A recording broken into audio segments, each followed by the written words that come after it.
ये बच्चा ज्यादा बता सकता है। क्यों? सिंपल चीज है, कार्बन डाइऑक्साइड अंदर से बाहर नहीं गया, इसीलिए ये मेरा सिचुएशन हुआ। तो आज डेट में हम सोचते हैं हमको कमजोरी हो रही, वीकनेस हो रही, ये हो रही, वो हो रही, हमको चाहिए। सर वो सब सेकेंडरी है। आपका पहले टॉक्सिन्स, बॉडी की जो मेटाबॉलिज्म वही क्लीन नहीं हो रहा, इसीलिए आपकी ये हालत हो रही है। राइट? यहाँ आपको क्यों समझ में आया? क्योंकि ये रेस्पिरेटरी सिस्टम एक ही ट्रैक है, ये यहाँ से जाता है, यहाँ से आता है, इसलिए आप पकड़ पाए। आपने कभी सोचा नहीं कि गैस्ट्रोइंटेस्टाइनल जहाँ से खाना जाता है वहां ब्लॉक हो गया, तो आपको समझ में नहीं आता, क्योंकि जाने का और निकलने का मार्ग अलग अलग है, तो आपको तकलीफ नहीं समझ में थी। वही आपकी बाकी के सिस्टम नहीं समझ में आते, मस्कुलोस्केलेटल सिस्टम, सब एंडोक्राइन सिस्टम, ये सब सिस्टम्स जो होते हैं ये खुले चैनल होने चाहिए। जब तक ये खुले आना जाना चालू है तब तक सही हो, जिस दिन ये ब्लॉक हो गया वहां तकलीफ शुरू होगी। तो अभी अगर आप देखोगे खाना अल्कलाइन होना चाहिए, एसिडिक बॉडी में आपका एजिंग होगा। तो एसिडिक बहुत सारी चीजें हैं, आपको डेफिनेटली पता है। सबसे बड़ी एसिडिक चीज जो होती है वो कही जाती है, अभी मैं क्यों बता रहा हूँ, शक्कर। लोग खाते हैं शक्कर? कितनी खाते हैं? महीने में कितनी लेते हो? राशन में कितनी लेते हो? आधा पाव, 1 किलो, कितनी होती है महीने में? I think an average 4 kgs to 5 kg family use करती है, 4 to 5 लोगों के। Wow, 1 kilo per month, 1 kilo per month पर पर्सन, एवरेज आउट पर person. It's a lot of sugar, है ना? इसकी जरूरत है, फिर भी हम खाते हैं। मैं अक्सर कहता हूँ कि यूके है ना, इंग्लैंड पूरा देश एक जमाना था जब 5 से 10 किलो खाता था पूरा देश, और आज एक घर खाता है ना? क्यों? क्योंकि उस जमाने में बहुत रेयर था। इसको जब इसको मिलते थे ना खड़ी शक्कर, तो ये अंग्रेज जो आए थे इंडिया में, एक्चुअली आपको बोलते हैं ना, they came for to rob India, और ये करने ये आए थे इन सर्च ऑफ कहीं ना कहीं कुछ अपॉर्चुनिटी मिले ट्रेडिंग के लिए। तो ट्रेडिंग होता था उस जमाने में, ट्रेडिंग होती थी, स्पाइस ट्रेड होता था, स्पाइस ट्रेड रूट होता था। तो इसको व्हाइट गोल्ड माना जाता था ये खड़ी शक्कर को, क्योंकि उनको समझ ही नहीं पाया कि ये पत्थर मीठा है और खा सकते हैं, क्योंकि पत्थर खाना मुश्किल था, लेकिन ये खड़ी शक्कर जो थी ये इंडिया के पास सीक्रेट था बनाने का। तो ये बोलते थे यहाँ से पत्थर मिलता है, इस पत्थर को ना गोल्ड की तरह, उसकी कीमत सोने से भी ज्यादा थी। सोना तो आदमी पहन लेता था, ये पत्थर जो था ये चमकता भी था और इसको खा भी सकते थे, और बहुत अच्छा लगता था इनको। तो ये वो पत्थर का ट्रेडिंग करते थे। ये व्हाइट गोल्ड की कीमत बहुत ज्यादा थी, तो ऐसे पूरा फैमिली ऐसे बैठता था, रॉयल फैमिलीज वगैरह, और खाना खाते थे, और बीच में there was a sugar stand, और अलग अलग डिजाइनर के शुगर, उसमें एक छोटा सा पत्थर रहता था। हम अभी जितना खा के फेंक देते ना, उतना वहां पे वो इसको सजा के रखते थे, और वो उसमें से एक टुकड़ा लेते थे, इतना खाने के बाद सबको थोड़ा थोड़ा मिलता था प्रसाद की तरफ, इतना, और आदमी उसके लिए वो खाना खाता था। आज की डेट में क्या हो गया, हम खाना खाते हैं और अच्छा खासा स्वीट डिश खाते हैं ना, हमारी इच्छा पूरी करने के लिए, लेकिन that is wrong, absolutely wrong. हमने आयुर्वेद में जो बताए गए मधुर, अम्ल, लवण, कटु, तिक्त, कषाय, इस ऑर्डर में ही खाना चाहिए। अगर आपको भूख लगी, एक तो शक्कर तो बिल्कुल नहीं खानी चाहिए, because it is a concentrated product. एक आप जैसे मेडिसिन बोलते हो ना, वो उसमें से पूरा एसेंस निकाल के, एक पूरा गन्ना निकाल के आपको 1 चम्मच शक्कर दी जाती है। इतनी एक गन्ना नहीं आप पी सकते हो, खा सकते हो, लेकिन 1 चम्मच शक्कर टपाटप डाल देते हो, 2-3 नमक डाल देते हो, दैट इज डेंजरस। इतना हाई कॉन्सेंट्रेटेड आप चीज डालोगे, your body becomes very acidic. Acidic body को क्या कर सकता है? कुछ नहीं कर सकता। और बॉडी क्या करता है फिर? जितना भी शक्कर, जरूरत नहीं रहती इतनी शक्कर की, तो वो बाकी का स्टोर करता है। तो 90% आप जितना शक्कर खाते हो वो सब स्टोर होता शुरू हो जाता है। कहाँ स्टोर होता है? फैट बोल के। Fat in your body is not made from oil और other fatty substance, it is made, वो बनता है सिर्फ शक्कर से, ये आप जान लो, क्योंकि ये प्रोसेस करता है लिवर।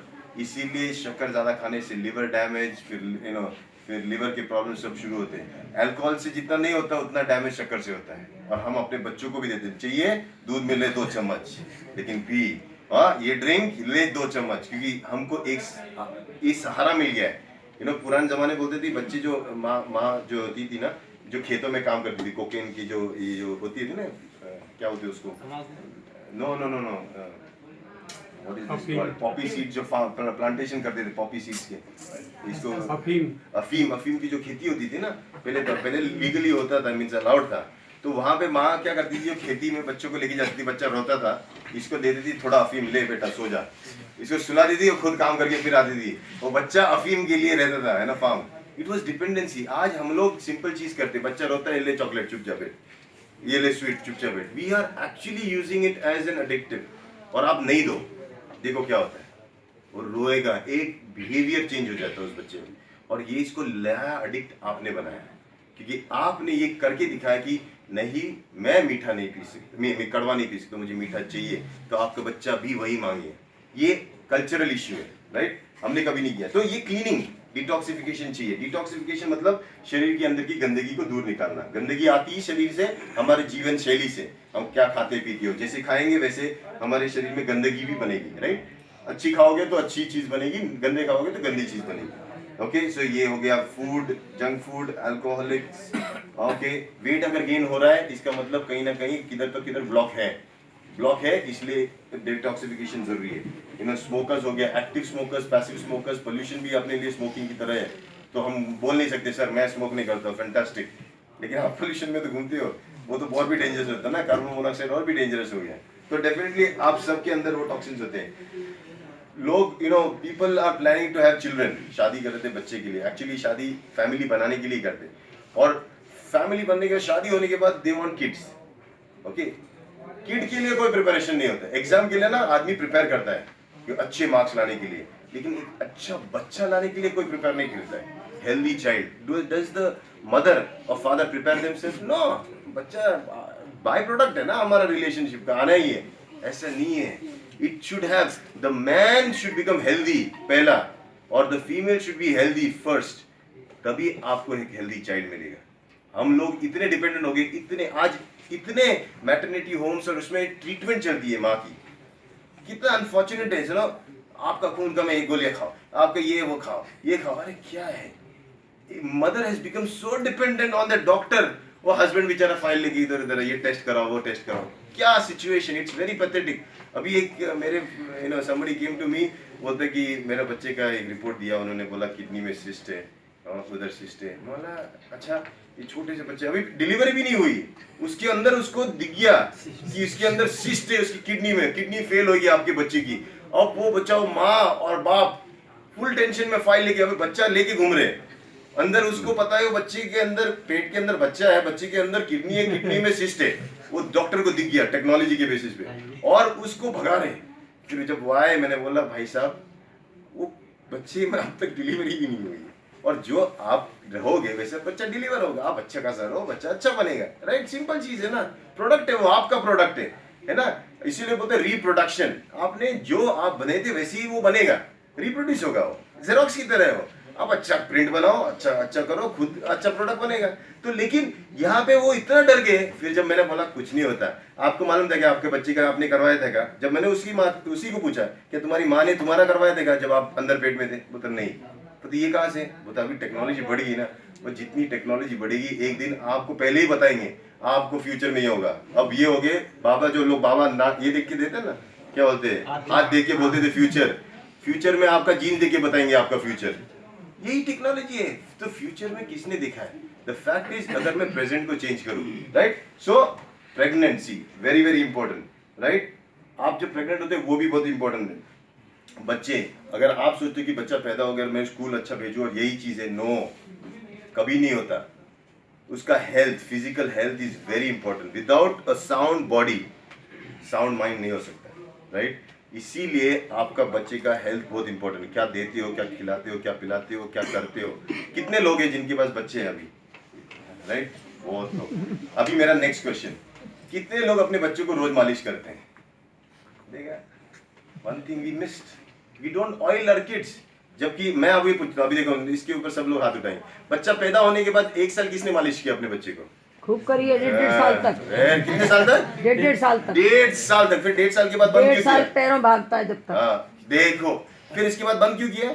बंद तो फिर अपने खाने पीने में लगे जाते हैं, हम काम में लगे जाते हैं। अरे सर, फिर पकड़ में नहीं आते हैं ना। प्रॉब्लम यहाँ पे है ना। जब मैं पूछता फिर पहली बार क्यों किया? अपने खुद के मजे के लिए किया? नहीं, जल्दी जल्दी परवरिश हो जाए, हमें छुट्टी मिले। देखो कौन बोली? दादी माँ बोल रही कि पहले क्यों किया? ताकि बच्चे का अच्छा ग्रोथ हो, डेवलपमेंट हो जाए। 1.5 साल के बाद क्यों रोक दिया आपने ग्रोथ? आपने क्यों नहीं किया? अगर आपने किया रहता, आज सबसे बड़ी साइकोलॉजिकल प्रॉब्लम्स, ऑटिज्म हो गया, attention deficit hyper activity disorder हो गया, ये बिहेवियरल चेंजेस हो गए, ये बच्चों को आपने एक चीज जो आयुर्वेद ग्रंथ में बताई गई थी कि आप करो हर रोज, आपने नहीं किए। और वो कब तक करनी चाहिए पता है? Almost in the age of 14-15। कौन करता है? नहीं करते। आप करते हो? Yes. शादी होगी? Yes. बच्चे कितने? 14 साल का हो गया बच्चा? 15 साल का बच्चा हो गया? Yes. Very good. और आप मालिश करते हो? अपनी करता हूँ। अरे ठीक करता है, वेरी गुड। ओके, सो टीनेजर्स, यंगस्टर्स, सर मेरे को देख रहा है ना डेली, आज नहीं तो कल करेगा। वेरी गुड, रोज कर लेता हूँ। So very good. Okay, teenagers, ये एक बहुत क्रूशियल एज है। ओके, ये इतना इम्पोर्टेंट एज है जिसमें सबसे बड़ा चेंज, देखो बिहेवियरल चेंज कहाँ बच्चों में होता है ना, सबसे ज्यादा चेंज होता है टीनेज में, राइट और रॉन्ग? क्यों? क्योंकि बायोलॉजिकली उसमें चेंज होना शुरू होता है, वो जो कभी नहीं हुआ था, उसके अंदर पूरा मैच्योरिटी आने लगता है, वो चेंजेस आने लगते हैं। ये बहुत इंपॉर्टेंट एज है। इस एज में इट्स वेरी इंपॉर्टेंट कि आप उसको काउंसलिंग, उससे झगड़े बिगड़े करने से चाहिए, उसके अंदर फिजिकल चेंज लाओ, उसके अंदर बायोलॉजिकल चेंज लाओ। जैसे ही आपने वो चेंज लाया, उसका ऑटोमेटिकली बिहेवियर चेंज होगा, राइट? तो ये एज अच्छा है डिटॉक्स के लिए। फिर जो हमारा एज होता है स्ट्रेस, स्ट्रेन, उनके लिए अच्छा है। एजिंग के साथ हमारी कैपेसिटी टू टेक न्यूट्रिशन कम हो जाती है। हाँ, तो उस पीरियड में वापस क्लीनिंग भी बहुत जरूरी है, क्योंकि अगर इनटेक कम हो गया, इसका मतलब आउटटेक भी कम हो गया। समझ में आया? तो जितना जो बहुत सिंपल मैकेनिज्म है ना, एक को दबाऊंगा और पानी में छोड़ूंगा, उतना ही पानी अंदर आएगा, राइट और रॉन्ग? जितना मैं ज्यादा स्क्वीज करूंगा, उतना ज्यादा आएगा। मेरा बॉडी एज के साथ उसकी कैपेसिटी टू स्क्वीज रिड्यूसेस, तो इसलिए उसका न्यूट्रिशन लेने का और देने का, टॉक्सिन देने का, उसकी कैपेसिटी कम हो जाती है। तो एजिंग के साथ आपको डिटॉक्सिफिकेशन की ज्यादा जरूरत होती है। खाने में गेहूं, राई, सॉरी नॉट राइस, मैदा, ये बहुत एसिडिक है। गेहूं में ग्लूटेन होता है, ग्लूटेन की एलर्जी ऑलमोस्ट 99% पॉपुलेशन को होती है। कितने लोगों को समझ में नहीं आती, कितनी को समझ में आ जाती है। देखो, पोल्यूशन से बहुत लोगों को तकलीफ होती है, किसी को नहीं होती। इसका मतलब जिसको नहीं होती मतलब पोल्यूशन अच्छा है ऐसा नहीं है, होता ही है, तकलीफ होती है, आज नहीं तो कल होती है, लेकिन डेफिनेटली होती है। सो फूड एडिटिव्स, ये सब देखो। मेडिसिन, अगर आप कोई गोली रोज खाते हो या घर में कोई रोज गोली खाता है बीपी के लिए, इसके लिए, आप केमिकल डाल रहे हो ना, क्योंकि वो किसी पेड़ पे नहीं हुआ है, वो फैक्ट्री की मशीन में केमिकली से बनाया हुआ है, तो आपने अंदर केमिकल डाला है। और केमिकल हमेशा एसिडिक ही होगा। जो कैल्शियम की गोली देते हैं, पता है? कैल्शियम की गोलियां देते हैं, डॉक्टर लिख के देते हैं, शेल कैल वगैरह, ये अलग अलग ब्रांड देखते हैं।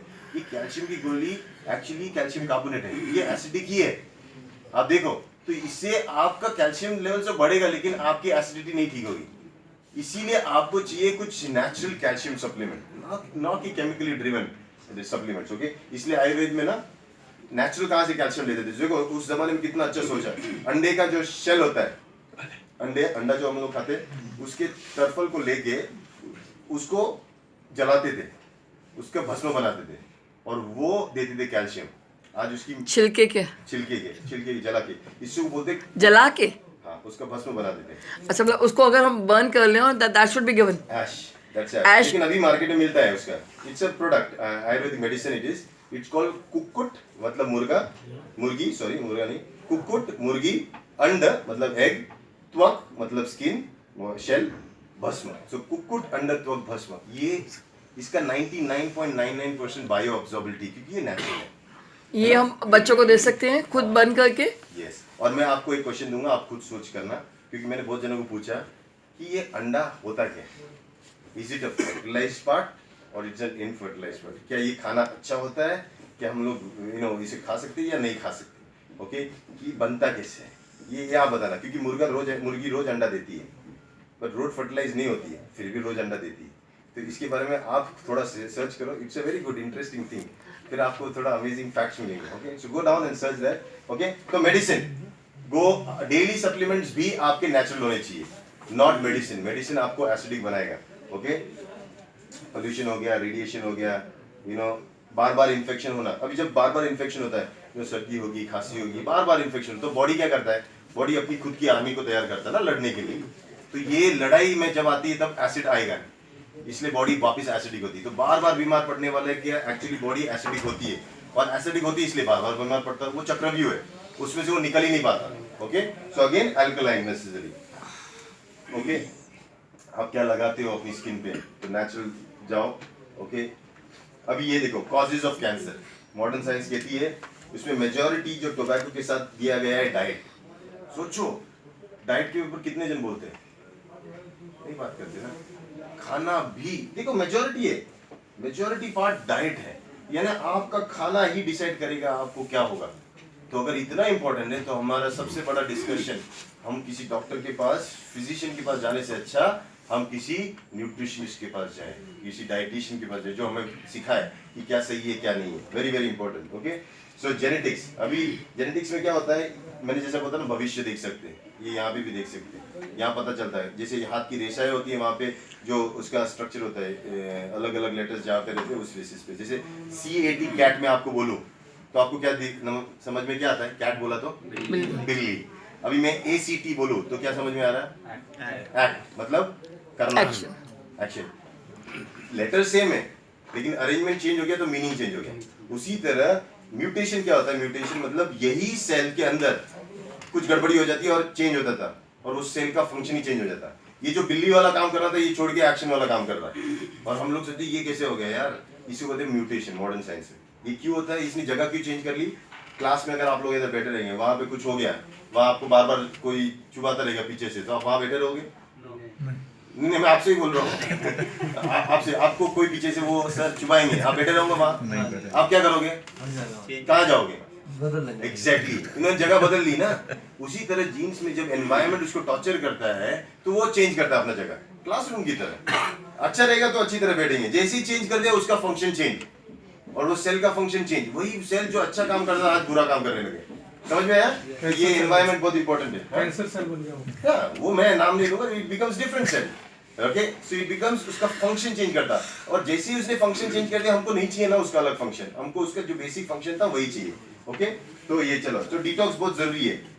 इतिहास गवाह है कि जहां जहां ह्यूमन साथ में आए हैं ना, सबसे अच्छा सिविलाइजेशन वहां पला है जहां पे आपका क्लीनिंग अच्छा होता, सैनिटेशन अच्छा था। तो इंडस सिविलाइजेशन जो माना जाता है, तो वहां पे सैनिटेशन बहुत अच्छा था, क्योंकि देखो इंसान साथ में रहेगा, खाएगा पिएगा और शौच भी तो करेगा, और वहां अगर आपने वो मेंटेन नहीं किया तो कितना भी इंसान साथ में रह ही नहीं सकता, राइट और रॉन्ग। इसलिए सैनिटेशन इज वेरी इंपॉर्टेंट। तो ये सिर्फ हर सिविलाइजेशन में था। तो ये अगर इसके बारे में है, ह्यूमन टू ह्यूमन, हमारा बॉडी क्या है, सेल टू सेल, तो वहां पे भी सैनिटेशन सिस्टम अच्छा होना चाहिए। अगर वहां अंदर नहीं है सैनिटेशन सिस्टम तो वहां सेल अच्छी तरह रह नहीं सकते। अभी क्योंकि देखो हम जिस सेल हमारे जो एनवायरनमेंट में रहते हैं, जो फ्लूइड में रहते हैं, वो बाहर फेंकते रहते हैं। जैसे हमारी आदत होती है ना, खिड़की, हम लोग घर में रहते हैं तो कचरा हमारे घर में नहीं चाहिए, हमको कहाँ फेंक देते हैं, खिड़की के बाहर, है ना। और सोचो अगर म्युनिसिपैलिटी लेके जाता है तो बिंदास फेंकते रहेंगे, राइट और रॉन्ग, कोई प्रॉब्लम नहीं, फेंको फेंको फेंको, हम लेके जाएंगे। लेकिन अगर नहीं लेके जाएंगे तो तकलीफ होगी, एक टाइम के बाद तकलीफ होगी।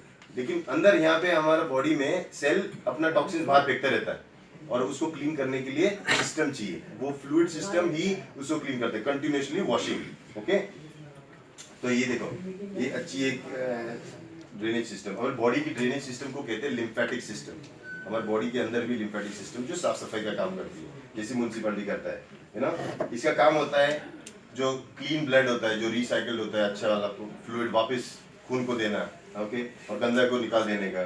फिर ज़्यादा फ्लूइड अगर जम गया टिश्यू में उसको निकालना। फिर डेब्री, यानी अगर कोई सेल मर गया उसका डेड बॉडी को निकाल के फेंकना, ये सब काम करता है ये सिस्टम, बहुत इंपॉर्टेंट सिस्टम है।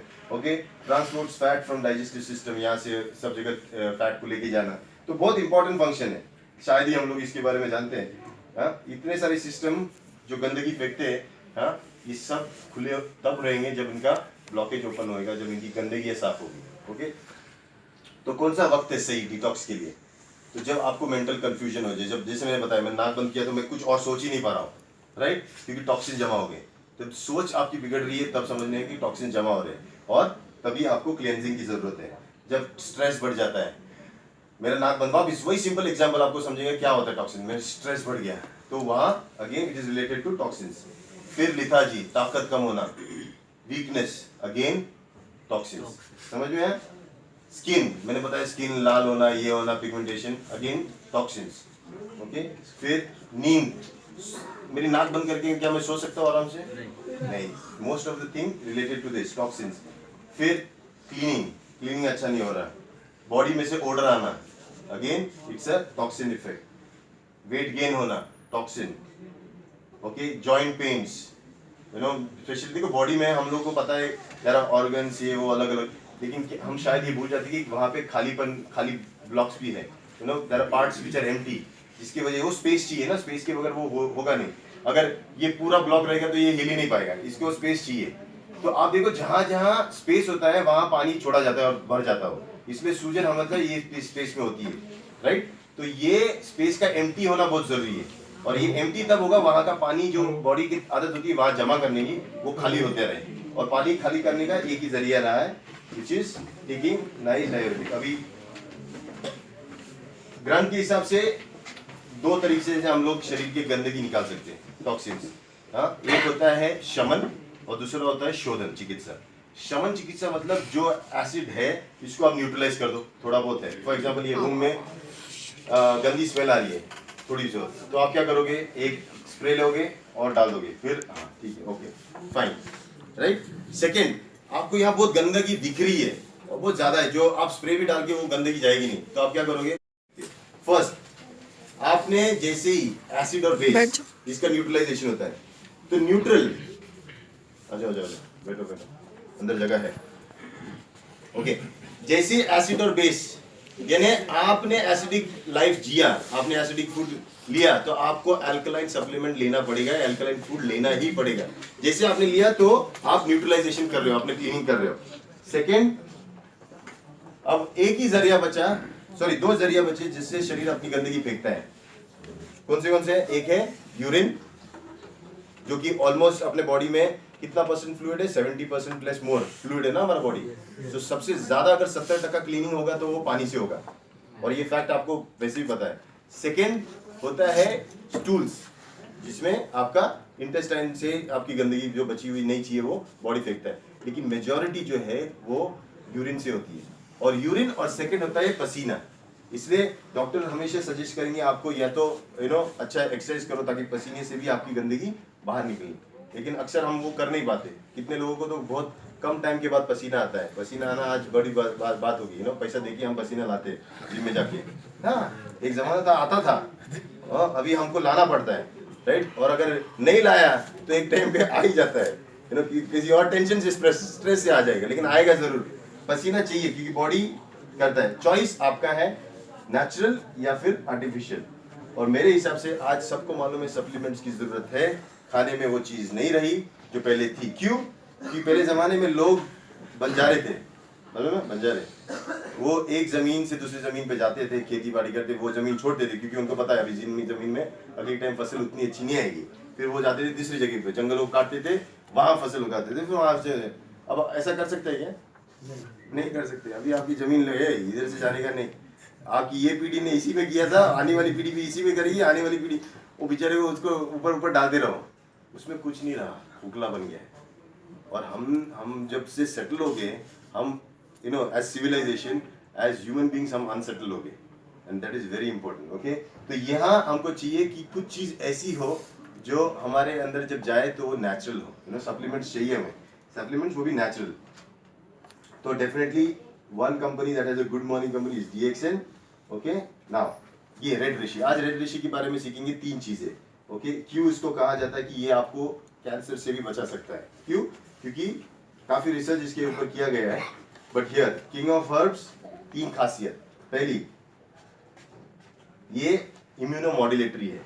जैसे एक आर्मी और पुलिस जरूरी होते हैं कि देश की रक्षा के लिए, आपकी इम्यून सिस्टम आपकी रक्षा के लिए बहुत जरूरी है। ये बाहर से भी आपकी रक्षा करता है और अंदर भी आपकी रक्षा ही करता है। जैसे आर्मी आपको बाहर के इन्फेक्शन से अटैक से बचाता है, उसी तरह आपकी इम्यून सिस्टम आपको बैक्टीरिया, फंगस, वायरस से बचाती है, राइट। तो उसका स्ट्रांग होना तो बहुत ही जरूरी है। लेकिन सबसे बड़े प्रॉब्लम्स कभी बॉर्डर पे नहीं होते। सबसे बड़े प्रॉब्लम्स कहाँ होते हैं? अंदर, बॉर्डर के अंदर होते हैं। Yes no? सबसे बड़े प्रॉब्लम्स अंदर होते हैं। Majority of issues are within the family, not in the society. घर में जितनी तकलीफ होती है ना वो इंसान जानता है, बाहर तो आप किसी तरह एडजस्ट कर लेते हैं। अभी इसका मतलब ये है कि पुलिस का काम सबसे ज्यादा है, जैसे नो पुलिस हर पल काम करता है। इम्यून सिस्टम ने भी यही करना चाहिए। आपकी इम्यून सिस्टम ने अक्सर एक्टिव होना चाहिए, ऐसा नहीं हो सकता चुप बैठी हुई, एक्टिव होना चाहिए, देखना चाहिए हार्ट अपना काम सही कर रहा है, लंग्स अपना काम सही कर रहा है, ये सब कोई रूल नहीं तोड़ रहा। अगर ये रूल नहीं टूटेगा बॉडी में कभी भी तकलीफ नहीं होगी, और इसी को कहते हैं इम्यूनोमॉड्यूलेशन। इम्यूनोमॉड्यूलेशन मतलब इम्यून सिस्टम कभी कभी चाहिए तो okay, I am going to wrap it up this last. Okay, so it is very important कि आप ये जान लो, it is very important. Okay, so second is antioxidant. Okay, antioxidant का मतलब जैसे एक एप्पल कट जाता है ना, ओके, एप्पल कट जाता है तो वो जल्दी जल्दी मर जाता है क्योंकि उसके अंदर ऑक्सीडेशन प्रोसेस होता है। तो इस ऑक्सीडेशन प्रोसेस करने के लिए हमको चाहिए कोई चीज जो उसके अंदर की जो ऑक्सीजन को निकाल ले, तो ये होता है एंटीऑक्सीडेंट, जिसमें चाय, कॉफी, जो भी ब्राइट कलर फ्रूट वेजिटेबल होते हैं इसमें वो प्रॉपर्टी होती है। तो कॉफी वगैरह ये सब एंटीऑक्सीडेंट, और ये रेड ऋषि है। रेड ऋषि होने के कारण इसमें रिच एंटीऑक्सीडेंट है, ये वापस बहुत जरूरी है अपने बॉडी के लिए। और थर्ड प्रॉपर्टी है न्यूट्रिटिव, ये बहुत ही रेयर, बहुत कम वनस्पतियों में पाया जाता है और गैनोडर्मा में पाया जाता है। ये न्यूट्रिटिव मतलब ये रास्ता खोलता है, आपके जो स्रोतस होते हैं चैनल, उसके रास्ते खोल देता है ताकि आपका खाना अच्छी तरह अंदर पहुंचे और आपके टॉक्सिन जो है अच्छी तरह बाहर चले जाए। ये अगर हो गया तो आपका काम हो गया। इसीलिए गैनोडर्मा लेने के बाद आप देखोगे आपको थोड़ी देर के बाद अच्छी पेशाब होती है, होती नहीं होती?